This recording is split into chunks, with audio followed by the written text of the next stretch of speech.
wabarakatuh. Apakah suara saya terdengar? Mohon konfirmasinya, kawan-kawan. Terdengar jelas, Pak. Terdengar jelas.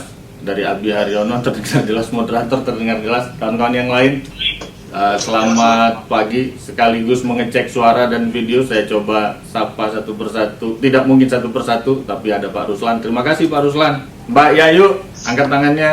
Nggak diving hari ini, jadi kawan-kawan semua, saya berterima kasih kepada RMOL dan komunitas DK Ilmu yang menjadi mitra kerjasama dari Deddy Kunede & Co dalam situasi di mana kita semua beristirahat dari kegiatan fisik, namun kita tidak berhenti berpikir karena masalah-masalah yang dihadapi anggota masyarakat, dunia usaha juga terus tidak bisa dihindari, sehingga gagasan untuk tetap berpikir, beraktivitas, berbagi pandangan, berbagi ide itu adalah satu sikap yang menurut kami harus dipupuk. Maka kita sangat berterima kasih RMOL dan komunitas DK Ilmu mendukung gagasan untuk berbagi informasi, berbagi pikiran, berbagi ide, terutama dalam situasi yang kita hadapi akhir-akhir ini. Menurunnya aktivitas fisik menyebabkan menurunnya aktivitas ekonomi, menyebabkan menurunnya transaksi dan revenue. Sementara beban usaha dari kita semua, kami juga termasuk memiliki usaha seperti konsultan hukum dan advokat, juga merasakan. Mungkin wartawan seperti RMOL saja yang tidak menurun karena berita tetap dikonsumsi oleh masyarakat dan iklan masih terus berkembang. Kalau pengusaha yang berkaitan dengan tourism, itu ada pengusaha kapal pinisi layar yang di Raja Ampat, ada Mbak Yayu, mungkin juga sudah mulai mengalami sedikit penurunan. Walaupun di dasar laut tidak ada corona, tapi menuju ke kapalnya orang pasti kena ban untuk tidak bisa datang, misalnya begitu.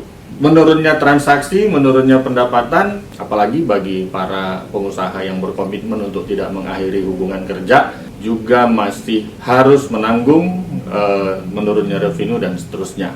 Nah, kemudian yang jadi persoalan adalah salah satu dampak yang paling berkenaan dengan pembicaraan kita hari ini adalah adanya beban bagi individu atau badan hukum atau dunia usaha yang memiliki beban tanggung jawab terhadap perbankan yang pada saat-saat awal dulu mungkin pernah menerima pendanaan atau pembiayaan dari kreditur perbankan. Karena itu kita memiliki tema atau judul pembicaraan berkenaan bahwa kawan-kawan di dunia usaha mungkin ada yang sudah mulai mengantisipasi apabila satu saat kelak nanti mendapatkan suatu tekanan gagal bayar dalam kredit perbankan.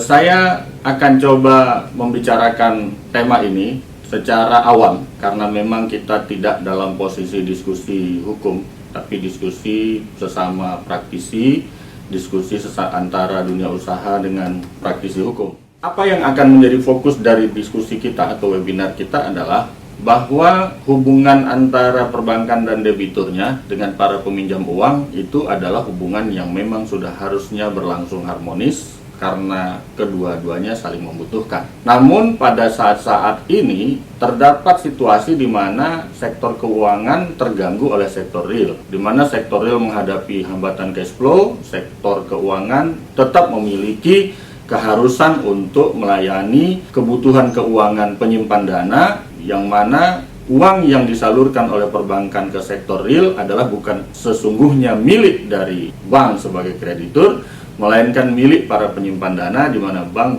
bertindak sebagai intermediary. Dalam situasi seperti ini, hubungan antara debitur peminjam dana dengan bank itu mengalami sedikit tekanan di mana ada potensi kegagalan bayar dari debitur terhadap kewajiban-kewajibannya. Karena itu kami memilih beberapa isu sebagai pokok pembicaraan kita, di mana nanti awalnya tentu secara santai, secara umum kita akan membicarakan apa sih sebenarnya yang terjadi dalam awal hubungan antara debitur dan pemberi kredit, di mana selama ini debitur mungkin yang awam, walaupun banyak praktisi hukum yang hadir hari ini, tapi kita bicara awam, diskusi secara umum. Debitur mungkin pernah mengajukan permohonan, kemudian dinilai kapasitasnya, karakternya, kapitalnya, kolateralnya, condition of economic yang berkembang, dan kemudian disetujui. Kemudian debitur merasa pernah datang ke bank, menandatangani di depan notaris, menyerahkan sertifikat tertentu untuk dijaminkan, kemudian di rekeningnya mengucurlah sejumlah dana yang diperjanjikan, dia dipotong dengan sejumlah dana, biaya, dan kemudian sudah ada biaya provisi di sana. Kemudian sesuai dengan peringatan, sesuai dengan catatan dari officer bank, Bu, Pak Direktur, tolong distorkan setiap bulan berupa kewajiban pokok dan kewajiban bunga. Pada umumnya para pelaku usaha menengah tidak terlalu aware apa sebenarnya yang sedang dia ikatkan. Ada beberapa dokumen yang ditandatangani. Nah, itu kira-kira substansi perjanjian kredit. Nah, kemudian apa yang akan kita bicarakan, apa sih yang dimaksud dengan kegagalan bayar?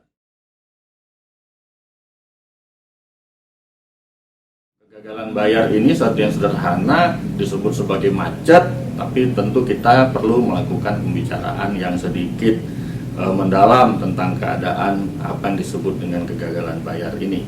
Di samping itu, kita perlu juga sedikit nanti mendiskusikan karena berkembang beberapa pandangan yang disebut sebagai keadaan memaksa atau overmark atau force majeure. Force majeure bahagian yang jadi pembicaraan karena kita sedang dalam suasana yang dikategorikan sebagai bencana non-alam nasional. Apakah akibatnya force majeure ini bagi para debitur dan kreditur? Apakah ini bisa menjadi kabar yang menggembirakan, menyelamatkan, melegakan, atau apabila keliru memaknainya bisa jadi menjadi sesuatu yang kurang begitu positif bagi dunia usaha yang kebetulan sedang terbebani tagihan perbankan. Kemudian setelah itu mungkin terkait dengan force majeure kita akan sedikit mengulas karena ini juga sedang ditunggu-tunggu di media sosial juga sering dibicarakan apa yang disebut dengan relaksasi kredit yang dijadikan paket kebijakan yang didengung-dengungkan oleh Presiden Republik Indonesia yang ditelurkan oleh Otoritas Jasa Keuangan dalam bentuk peraturan Otoritas Jasa Keuangan yang disebut dengan relaksasi kredit itu apa maknanya bagi debitur dan bagaimana mengelolanya untuk mendapatkan suatu kelegaan dalam situasi tekanan gagal bayar ini. Nanti di bagian akhir tentu akan bahagian yang kami sebut strategi hukum ini. Mengapa disebut strategi hukum? Karena untuk menentukan langkah kita butuh strategi, untuk menentukan strategi kita butuh mengenal siapa yang menjadi counterpart kita dalam menentukan langkah. Counterpart dari debitur adalah kreditur.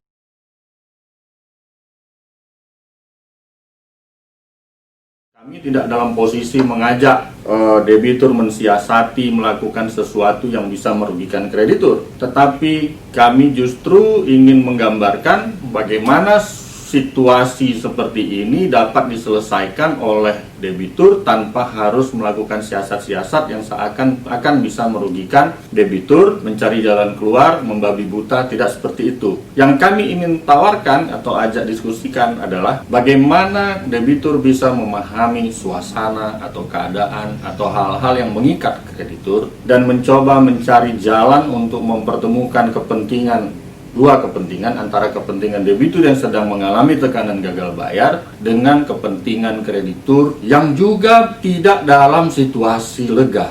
Kami ingin menggambarkan keadaan yang dialami oleh kreditur bukanlah suasana yang mudah sebenarnya karena kreditur juga sebuah dunia usaha sektor keuangan yang terikat dengan kewajiban untuk membayar uang jasa keuangan yang dititipkan oleh para pemilik dana kepada perbankan ini, juga terikat untuk membayar biaya operasionalnya, juga terikat untuk memenuhi kebutuhan atau kepatuhan compliance kepada otoritas yang melakukan pengaturan dan pengawasan. Tidak ada yang salah, tidak ada yang benar, tapi kita perlu mendiskusikan sesuatu yang dapat mensiasati dua keadaan ini. Dari situ kita mungkin bisa melangkah kepada satu pemahaman terlebih dahulu ya, bagaimana dampak dari COVID-19 ini sudah tidak perlu diceritakan panjang lebar, nanti akan berujung pada curhat bagaimana tekanan yang dialami, peningkatan risiko kredit yang kita lihat dalam situasi sekarang ini.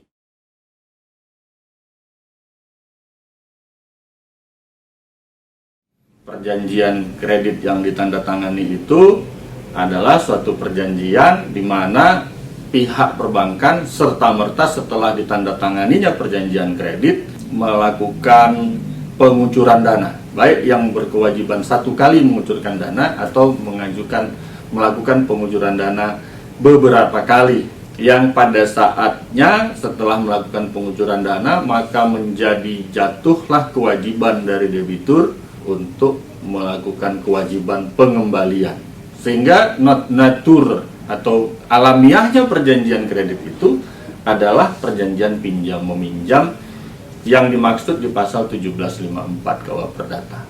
Jadi pada saat terjadinya perjanjian kredit, maka para pihak itu sebenarnya sudah menundukkan diri untuk menyatakan bahwa saya ada yang meminjamkan dan ada yang meminjam.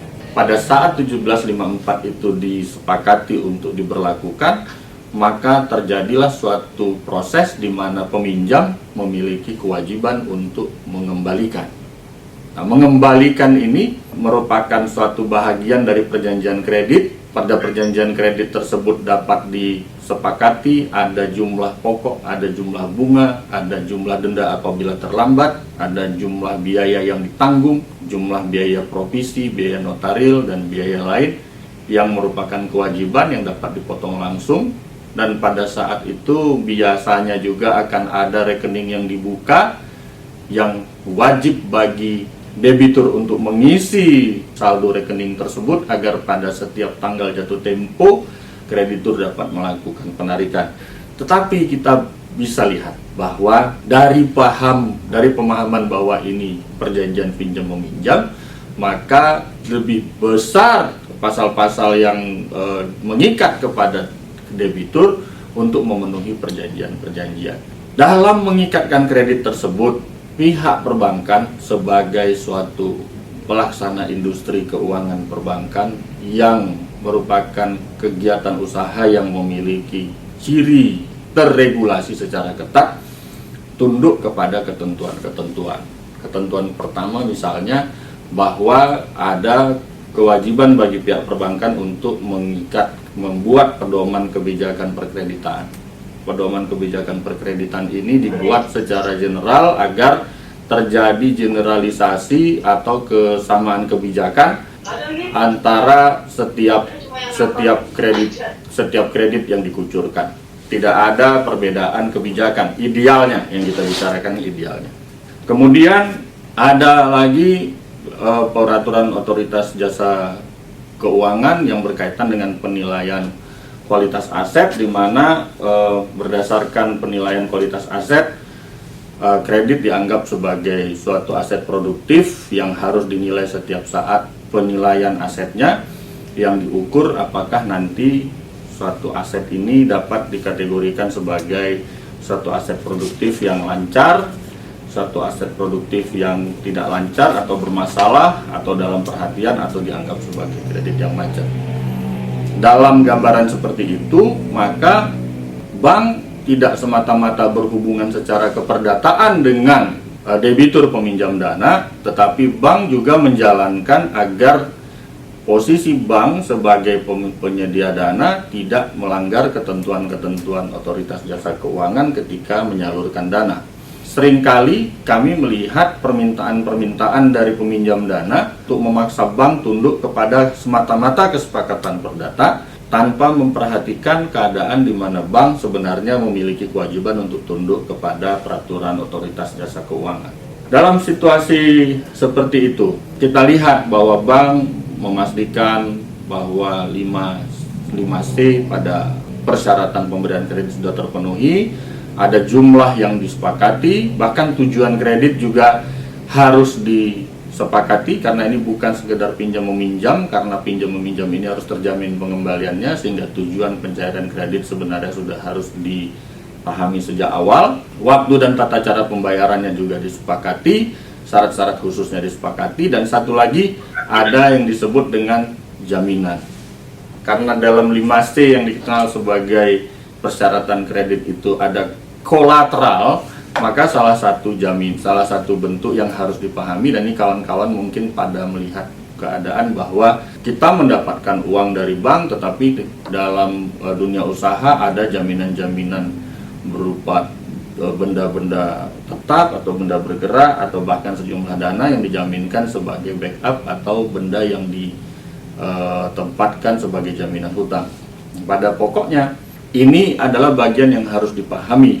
Jaminan-jaminan kebendaan ditempatkan sebagai bagian dari perjanjian. Perjanjian penempatan jaminan disebut sebagai perjanjian pelengkap atau perjanjian aksesoris bahasa sederhananya.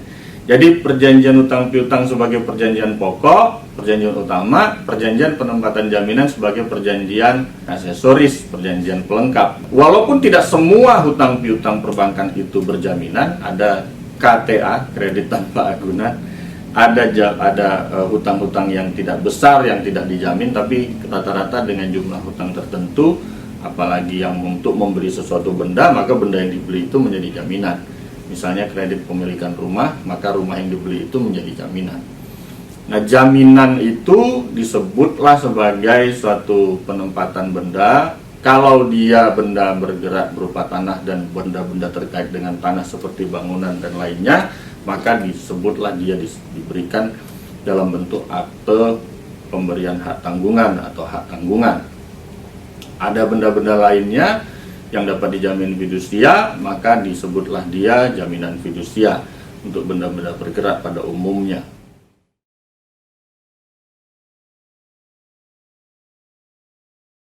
Keadaan gagal bayar nanti akan memastikan pada situasi mana jaminan kredit atau hak dari kreditur untuk melakukan eksekusi atau tagihan yang dinyatakan jatuh tempo. Dalam situasi normal, kita tidak pernah berpikir bahwa kredit itu akan mengalami kegagalan pembayaran. Keadaan-keadaan sekarang memungkinkan sekali terjadinya peningkatan gagal bayar dari hutang piutang. Dalam slide ini kelihatannya jalan kosong yang dipilih oleh penyusun slide menunjukkan bahwa sama seperti dari yang kami lihat dari sini, Jalan Sudirman terlihat kosong dan itu menunjukkan kosongnya transaksi dan menyebabkan mungkin terjadinya satu keadaan kesulitan cash flow dari para pelaku usaha, di mana tanggung jawabnya untuk melaksanakan perjanjian kredit untuk membayar secara tertib dan teratur setiap bulan, tunggakan kreditnya terganggu.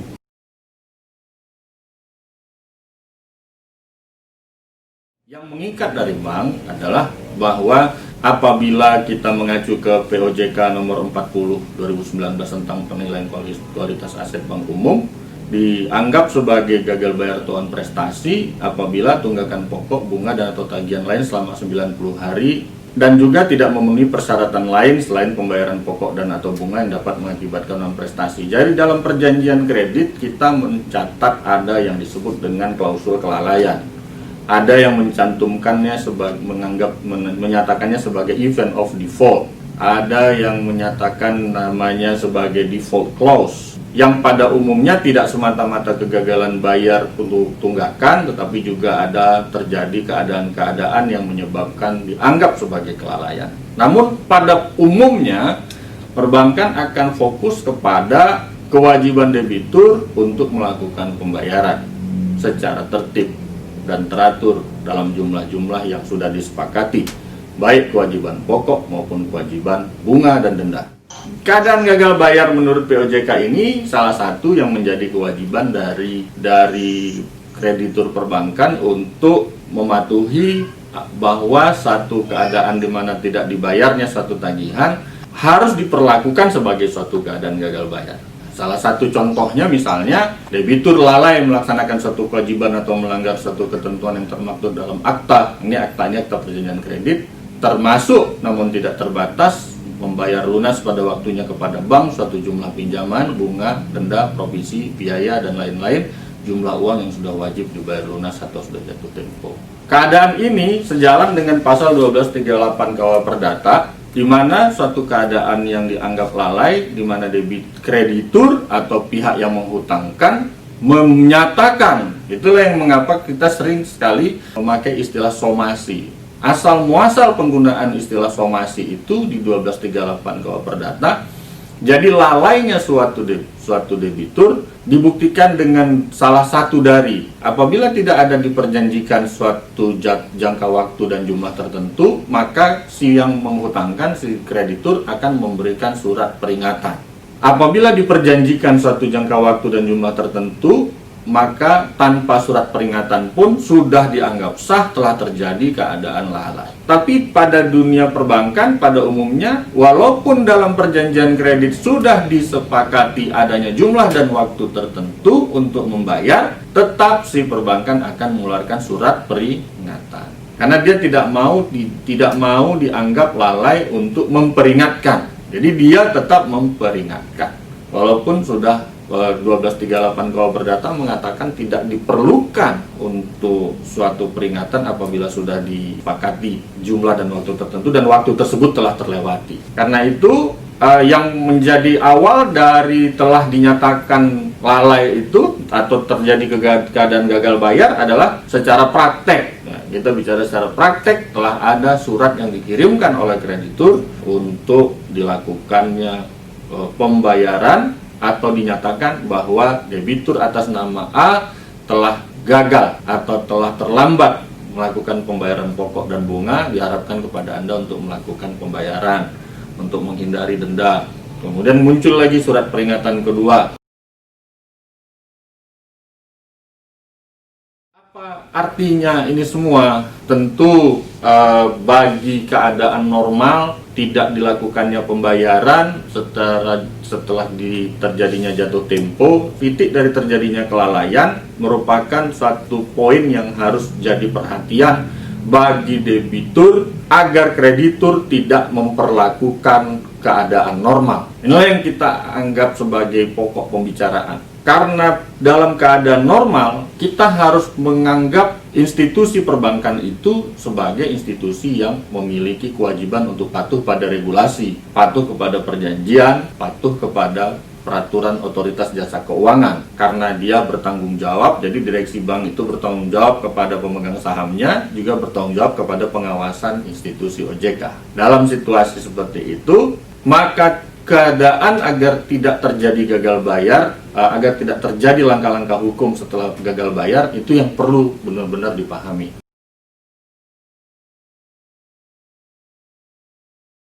Apa yang bisa terjadi? Satu, Undang-Undang Hak Tanggungan mengatakan apabila wan prestasi atau terjadi keadaan gagal bayar, penerima jaminan yaitu bank dapat mengajukan permohonan lelang atas kekuasaannya sendiri di pasal 6 yang disebut sebagai eksekusi. Dalam prakteknya, pemilik jaminan adalah pemberi jaminan, baik dia sebagai yang melakukan pinjaman ataupun orang lain. Apabila terjadi gagal bayar, bank atau penerima hak tanggungan, yaitu pihak yang mengeluarkan sejumlah dana untuk dipinjamkan dan mendapatkan benda sebagai jaminan, dapat melakukan lelang atas kekuasaannya sendiri. Dalam prakteknya, untuk membuat aman sampai pada tingkat pengosongan, lelang tersebut dalam jumlah benda yang cukup signifikan tertentu dimohonkan kepada Ketua Pengadilan Negeri untuk dibuatkan surat penetapan eksekusi. Berdasarkan penetapan eksekusi tersebut akan diikuti dengan penetapan unmanning. Acara unmanning yaitu suatu peringatan kepada debitur dipanggil untuk menyelesaikan kewajibannya dalam waktu yang singkat, biasanya 8 hari, dan apabila tidak dipenuhi peringatan tersebut, pengadilan akan melanjutkan dengan mengeluarkan surat penetapan eksekusi, sita eksekusi akan dilanjutkan dengan pelelangan akan menghasilkan pemenang lelang apabila terpilih, ada pemenang berdasarkan kriteria peraturan lelang, dan kemudian lelang akan menghasilkan pengosongan.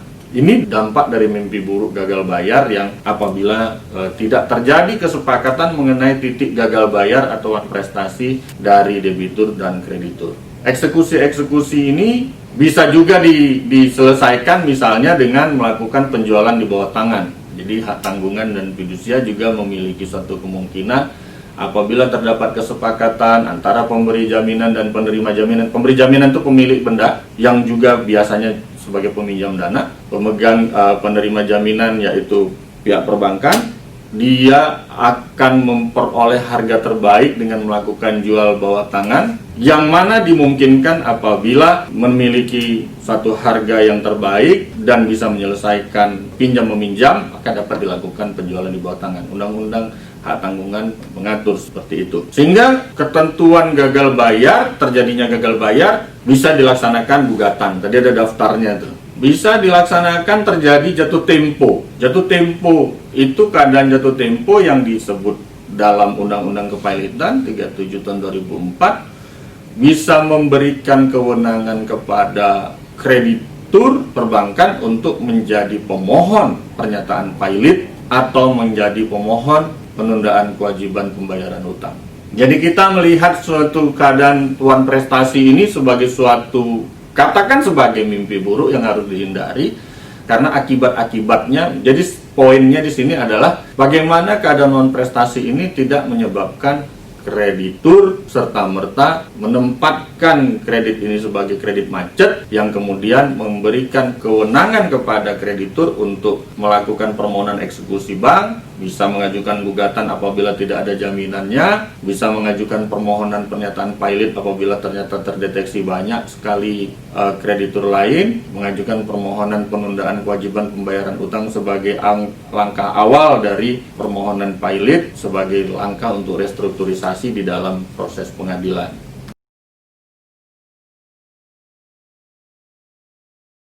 Sekarang ini para debitur mungkin banyak mendapatkan masukan-masukan atau wacana-wacana apa yang disebut dengan keadaan force majeure, keadaan memaksa. Bukankah COVID-19 ini telah menimbulkan banyak masalah bagi dunia, banyak menimbulkan keadaan di mana tidaklah suatu kewajiban menjadi serta-merta harus dijalankan, karena tidak semua orang dapat menjalankan kewajiban secara mudah. Membayar gaji karyawan saja sulit, membayar sewa tempat saja sulit, membayar hutang kepada pemasok barang juga sulit, apalagi membayar hutang. Nah, keadaan gagal bayar ini dihadapkan dengan satu keadaan di mana kita sedang dalam keadaan force majeure. Saya ingin berbagi beberapa pemikiran yang berkaitan dengan force majeure ini supaya kita punya satu pandangan yang tidak serta-merta mengatakan bahwa force majeure bisa menjadi cara kita untuk menghindari kewajiban. Asal muasalnya bahwa memang suatu perikatan kita kembalikan dulu. Ini dalam perjanjian kredit. Kalau force majeure bagaimana? Kami sudah melakukan riset internal di kantor dengan meneliti berbagai perjanjian kredit. Ternyata perjanjian kredit pada umumnya tidak mencantumkan klausula force majeure. Jadi itu bahkan kita punya rekan yang juga dulu pernah aktif sebagai legal officer perbankan juga mengakui, dan kita cek ke berbagai pejabat bank bahwa memang klausula force majeure tidak dicantumkan. Namun tidak dicantumkannya klausula force majeure bukan berarti force majeure tidak dapat diberlakukan dalam perjanjian kredit. Selain apa-apa yang dicantumkan dalam perjanjian, para pihak juga terikat pada ketentuan yang berlaku umum. Tidak semata-mata kalau tidak ada klausula force majeure dalam perjanjian kredit bukan berarti force majeure tidak dapat diberlakukan.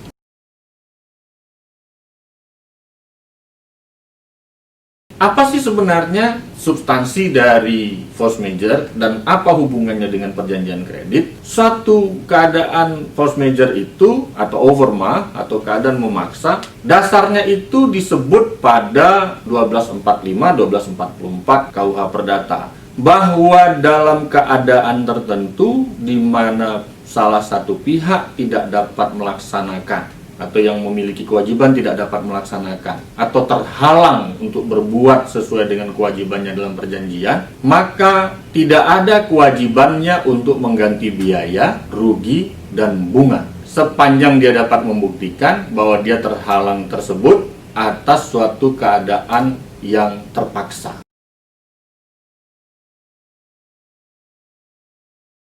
Maka yang bisa dihindari adalah kewajiban untuk membayar bunga, denda, dan biaya akibat dari terlambatnya pengembalian uang yang dipinjam. Karena dalam perjanjian pinjam-meminjam dalam perjanjian kredit ini, kreditur telah selesai, bank telah selesai melakukan kewajibannya mengucurkan dana. Yang sekarang jadi isu adalah bagaimana debitur dapat mengembalikan. Tidak mungkin kita meminta agar terjadi pembatalan perjanjian, karena perjanjian di sisi kreditur telah selesai dilaksanakan. Perjanjian di sisi debitur tertunda dibayarkan, tertunda dilaksanakan karena adanya suatu keadaan memaksa. Maka keadaan memaksa dalam situasi ini yang paling memungkinkan untuk dipahami adalah force majeure tidak serta-merta menghapuskan kewajiban debitur untuk mengembalikan. Jadi ini bukan kabar buruk, kabar baik, tapi ini justru untuk meluruskan bahwa situasi apa sih yang perlu kita pahami. Tidak ada penghapusan kewajiban akibat dari keadaan memaksa. Tetapi yang bisa kita lihat di sini, tadi kita gambarkan bagaimana suatu keadaan gagal bayar menyebabkan keadaan lalai, menyebabkan jatuh tempo dan dapat ditagih, jatuh tempo untuk dieksekusi tanggungan. Titik itulah yang harus dinegosiasikan antara debitur dengan kreditur dengan mengemukakan adanya keadaan gagal bayar yang disebabkan oleh force majeure. Inilah yang kita anggap sebagai strategi yang tidak dalam posisi mengadu domba antara debitur dengan kreditur, agar debitur tidak disesatkan dengan keadaan force majeure yang seakan-akan bisa menyebabkan dia lari dari kewajiban melakukan pembayaran. Dalam situasi seperti itulah kemudian kita diberikan satu gambaran penyelesaian, yaitu adanya Peraturan Otoritas Jasa Keuangan nomor 11 garis miring POJK 03 2020 tentang stimulus perekonomian nasional sebagai kebijakan counter cyclical dampak penyebaran coronavirus disease 2019. Kebijakan ini perlu kami berikan gambarannya bahwa antara Otoritas Jasa Keuangan sebagai regulator dengan industri perbankan sebagai pelaku usaha tidak hanya terdapat hubungan pengaturan dan pengawasan. Pengaturan dan pengawasan itu memberikan posisi di mana Otoritas Jasa Keuangan tidak bisa memaksakan suatu ketentuan kepada pelaku usaha perbankan sepanjang Otoritas Jasa Keuangan tidak menanggung resiko yang akan dialami oleh industri perbankan. Sederhananya, apabila kerugian yang akan dihadapi industri perbankan ketika memberikan menjalankan stimulus perekonomian tidak ditanggung oleh keuangan negara, maka industri perbankan secara bebas harus dianggap memiliki kebebasan untuk menjalankan kemungkinan-kemungkinan pemberian stimulus yang dimaksudkan oleh Otoritas Jasa Keuangan ini. Berdasarkan POJK ini, pengaturan dan pengawasan yang dimaksudkan oleh OJK yang memberikan kewajiban kepada perbankan untuk berlaku disiplin terhadap tagihan-tagihan, diberikan kesempatan kepada bank untuk mengambil kebijakan. Jadi diberikan kesempatan kepada bank untuk mengambil kebijakan baru sebagai akibat dari COVID-19. Kata diberikan kesempatan ini bukan dimaksudkan memerintahkan. Otoritas Jasa Keuangan bukan memerintahkan bank untuk mengambil kebijakan, tetapi memberikan peluang agar bank dapat mengambil kebijakan stimulus akibat COVID-19. Apabila bank mengambil kebijakan tersebut, maka bank akan membuat kategori dari debitur terdampak. Pada debitur terdampak, bank dapat mengambil langkah-langkah dengan melakukan penilaian ulang atas kualitas aset dan kemudian memberikan kebijakan restrukturisasi kredit. Jadi yang tadinya macet dianggap tidak macet dan bisa diberikan restrukturisasi. Jadi cerita yang dimulai dari yang kita pakai dari POJK 1103 2020 ini akan berhubungan dengan keadaan gagal bayar yang kita ceritakan tadi. Jatuh temponya direlaksasi. Kita mengemukakan alasan force majeure. Kita mendasarkan bahwa POJK 1103 2020 memberikan kewenangan kepada bank untuk melakukan relaksasi. Maka yang perlu kita tanya kepada bank tertentu yang menjadi counterpart kita adalah pihak bank, apakah kamu sudah mengambil langkah kebijakan untuk memberikan stimulus akibat COVID-19 atau tidak? Situasi yang harus diambil oleh pihak debitur dalam posisi ini adalah mempertanyakan kepada pihak perbankan bahwa jatuh tempo yang dialaminya disebabkan oleh keadaan yang di luar dugaannya, yaitu COVID-19, di mana dia menunjukkan bahwa bahwa gagal bayarnya itu tidak terjadi sebelum COVID-19. Ya, dalam ketentuan POJK 11 ini disebutkan bahwa yang akan mengalami restrukturisasi atau penilaian ulang kualitas aset itu bukanlah debitur yang sudah bermasalah sebelum COVID gitu. Itu tidak mendapatkan, itu tidak bisa masuk dalam paket kebijakan ini. Setelah itu maka dapatlah berpeluanglah si debitur untuk mengajukan program restrukturisasi agar pihak bank melonggarkan dalam proses restrukturisasi. Pada umumnya penurunan suku bunga, perpanjangan jangka waktu, pengurangan tunggakan pokok, penambahan fasilitas kredit atau pembiayaan, konversi kredit menjadi penyertaan modal, atau penyediaan dana.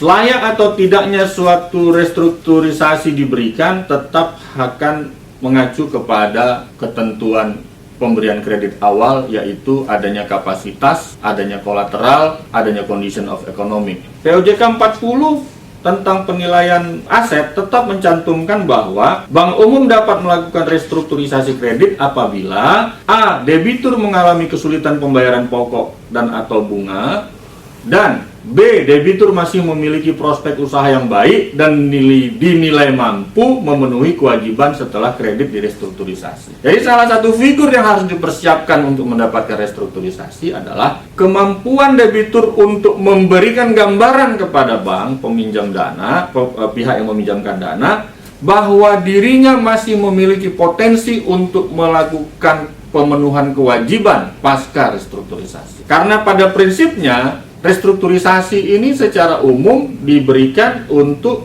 debitur dapat melakukan pemulihan operasional dan pemulihan finansial.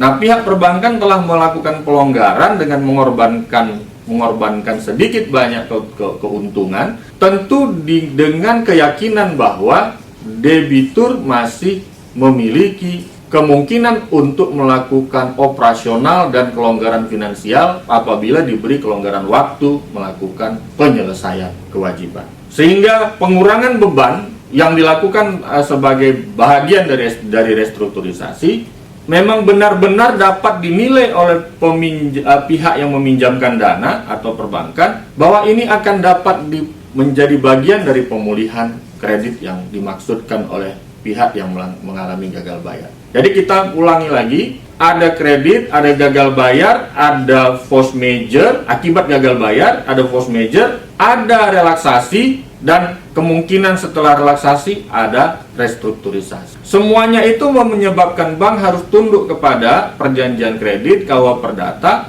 P. Peraturan Otoritas Jasa Keuangan. Namun dia juga sekarang sedang diberi himbauan untuk melakukan relaksasi. Salah satu jalannya relaksasi itu adalah dengan melakukan restrukturisasi. Dan restrukturisasi itu tetap terkait dengan POJK 40 di mana harus dinilai adanya prospek usaha. Dalam proses restrukturisasi itu salah satu pilihannya adalah bagaimana pihak bank memberikan kelonggaran agar debitur diberi kesempatan untuk melakukan pemulihan operasional. Mungkin pada berbagai kawan-kawan yang hadir di sini ada yang bidang usaha tertentu yang betul-betul tertekan akibat COVID-19 yang harusnya bisa mengalami perbaikan pasca berakhirnya wabah nanti. Dan itu perlu dijelaskan bahwa prospek untuk menyelesaikan kewajiban ini memang benar-benar dimiliki.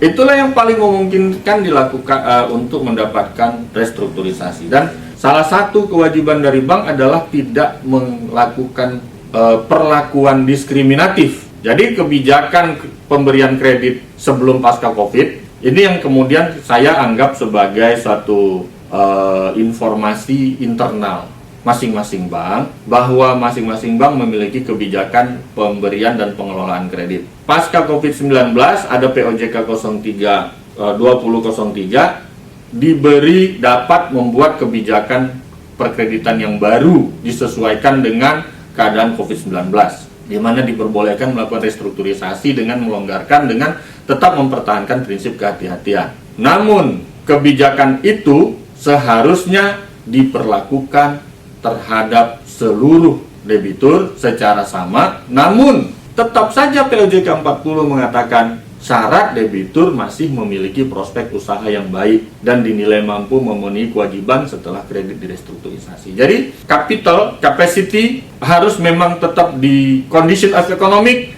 tetap harus ditonjolkan untuk mendapatkan restrukturisasi. Sampai di sini, kemungkinan untuk strategi menghadapi keadaan gagal bayar adalah suatu kemungkinan penyelesaian secara soft dengan berbagai skenario restrukturisasi tergantung skala usaha yang dijalani oleh masing-masing debitur.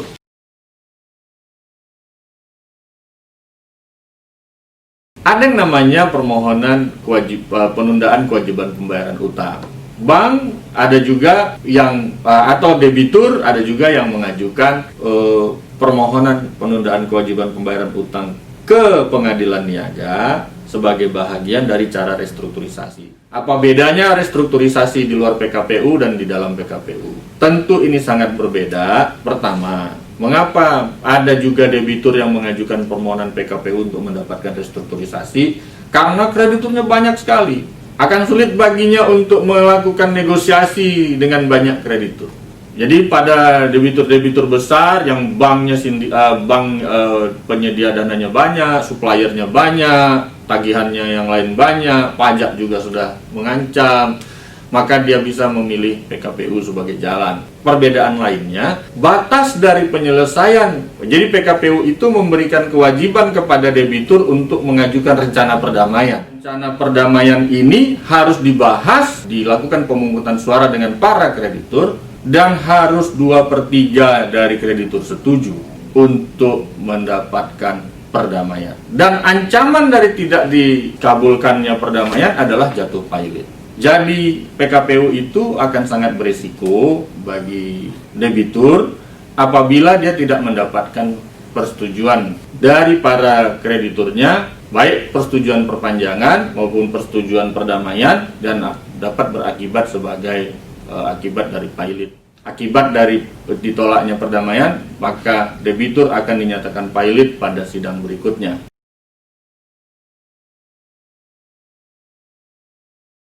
Gambaran mengenai strategi hukum gagal bayar ini memang akhirnya akan mengemuka kepada restrukturisasi. Saya pada prinsipnya apapun yang dapat mengubah isi perjanjian kredit dapatlah disebut sebagai restrukturisasi. Apakah kemudian dia dapat dihapuskan bunga dan denda dari kreditur dalam keadaan seperti ini? Semuanya tergantung kepada kebijakan umum pengelolaan kredit pasca COVID yang dibuat di masing-masing bank.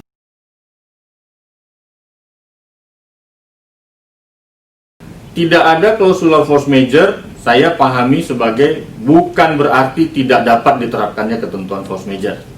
Kedua, kemungkinan terjadinya pelelangan karena gagal bayar sepanjang tidak terdapat restrukturisasi, saya bicara hukumnya, maka dapat terjadi jatuh tempo, dapat terjadi wan prestasi, dapat dikirim somasi, dan telah terpenuhi syarat untuk diajukannya permohonan pelelangan atau lelang atas kekuasaan sendiri.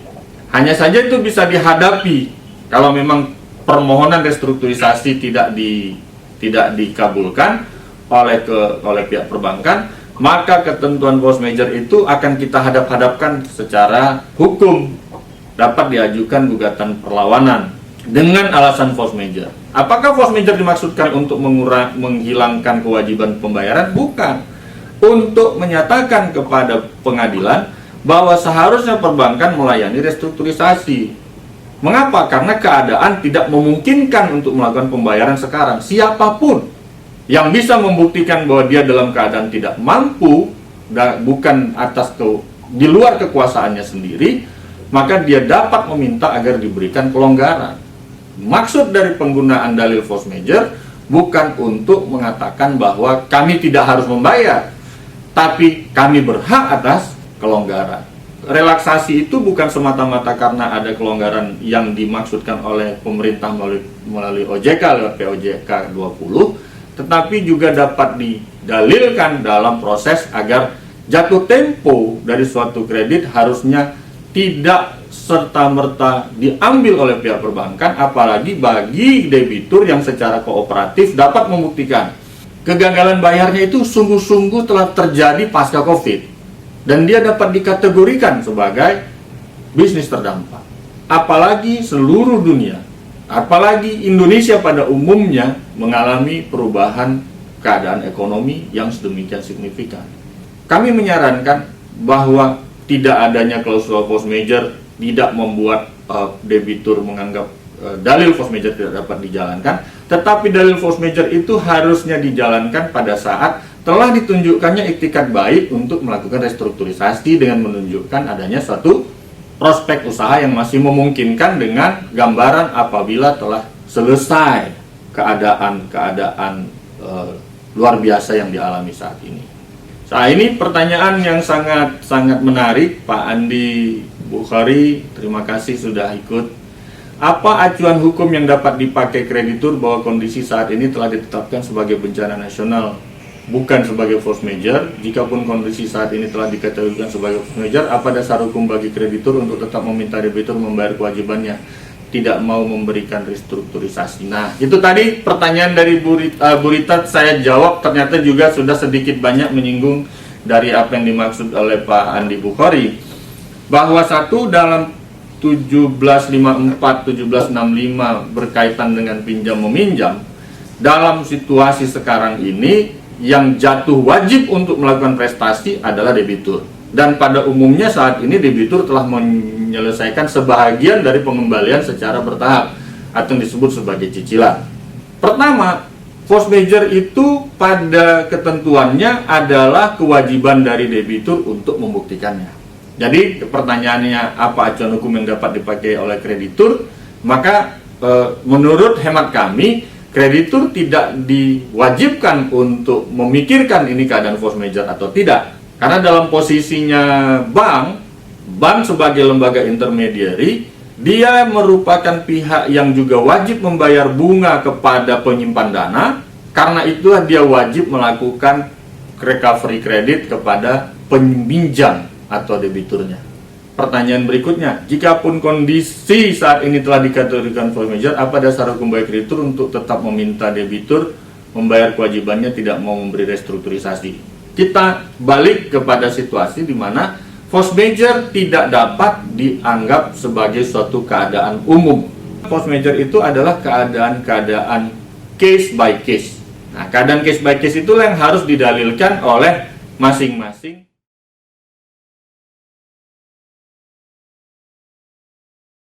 POJK ini mempersyaratkan bahwa siapa yang dapat mengalami restrukturisasi adalah debitur yang belum bermasalah sebelum COVID. Pada saat terjadi bencana alam, saya kira-kira bisa melihatlah situasinya. Ada satu provinsi di Indonesia mengalami bencana alam, terjadi gagal bayar, ada kebijakan relaksasi, terjadi restrukturisasi sedang dijalankan.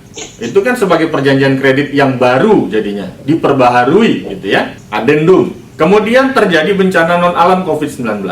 Yang penting restrukturisasi yang lama itu dijalankan secara tertib. Tidak ada iktikat buruk untuk menghindar. Dalam situasi ini, pertanyaan yang disampaikan berkaitan dengan debitur 2 kali menghadapi force majeure, kami tidak menemukan adanya larangan yang pernah mengalami relaksasi bencana alam sebelumnya dilarang untuk mendapatkan restrukturisasi untuk bencana non alam yang kita kenal saat ini.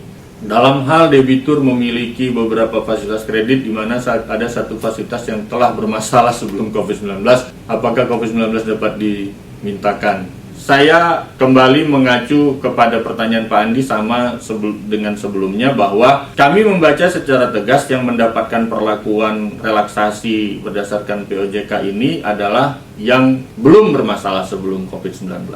Pemahaman tekstual, karena kita juga belum menjalankan prakteknya, mungkin ke depan kita bisa berkomunikasi dengan berbagai institusi bank yang dalam prakteknya akan melayani perubahan penilaian aset, apakah pihak-pihak yang sudah mengalami permasalahan sebelum COVID dapat mendapatkan perlakuan penilaian aset yang baru pasca COVID dengan berdasarkan POJK 11 ini. Bagaimana saran dari Bang Dedi agar dalam mengajukan PKPU, dalam mengajukan perdamaian dapat diterima oleh para kreditur? Wah, ini memang unik sekali. Tapi yang pasti kalau kita bicara hari ini adalah kreditur perbankan, pertama bahwa bagi pihak kreditur, prospek untuk terjaminnya suatu rencana perdamaian itu sangat menentukan. Jadi apabila terjadi PKPU itu menunjukkan kompleksitas jumlah dan level atau jenis dari kreditur yang ikut dalam restrukturisasi massal. Jadi PKPU itu restrukturisasi massal. Krediturnya banyak, ada yang berjaminan, ada yang tidak berjaminan. Semuanya membutuhkan kepastian penyelesaian, memiliki jangka waktu yang terbatas untuk pemulihan kredit dan piutangnya. Nah, mungkin pertanyaan ini sebenarnya diskusi saja, bahwa proses yang optimal adalah semua pihak memiliki porsi perhatian yang sama, semua pihak mendapatkan akses yang jelas terhadap rencana bisnis untuk bisa memulihkan keadaan tekanan operasional dan finansial. Semua pihak mendapatkan porsi yang proporsional untuk mendapatkan pembayaran dan bisa ditunjukkan jaminan sumber dari pembayarannya. Jadi kalau misalnya kita punya bisnis, kita tunjukkan bahwa kami akan melakukan perubahan agar pasar menjadi lebih baik dan bisa mendapatkan pendapatan yang lebih potensial dan seterusnya. Apakah pernyataan gagal bayar dapat dicegah oleh debitur dengan cara menyampaikan kondisi kesulitan debitur dalam melakukan kewajibannya disertai bukti? Bisa dilakukan sebelum 90 hari. Gambarannya itu kira-kira begini, keadaan gagal bayar itu adalah apa yang tercantum di dalam perjanjian kredit. Sehingga proses perpindahan dari lancar menjadi tidak lancar, kemudian menjadi macet. Jadi saya kira posisi penilaian asetnya itu apabila kita bisa menghindar dari keadaan macet, seharusnya komunikasi tanpa restrukturisasi juga bisa menjadi dasar. Tetapi apabila sudah menjangkau tanggal hari ke-180, maka pilihan yang terbaik adalah restrukturisasi. Semua pihak harus menyadari bahwa perbankan tidak memiliki emosi di sini. Dia memiliki mekanisme yang didasarkan KUA Perdata, perjanjian kredit, POJK, kewajiban untuk melaporkan kepada rapat umum pemegang saham. Semuanya itu harus dipertanggungjawabkan secara hukum. Karena itu sepanjang dasar hukumnya cukup untuk melakukan restrukturisasi, maka haruslah dilakukan restrukturisasi. Apabila dilakukan sebelum 90 hari, keadaan kondisi kesulitan ini pun hanya dapat membantu apabila terjadi relaksasi melalui restrukturisasi pada hari ke-180.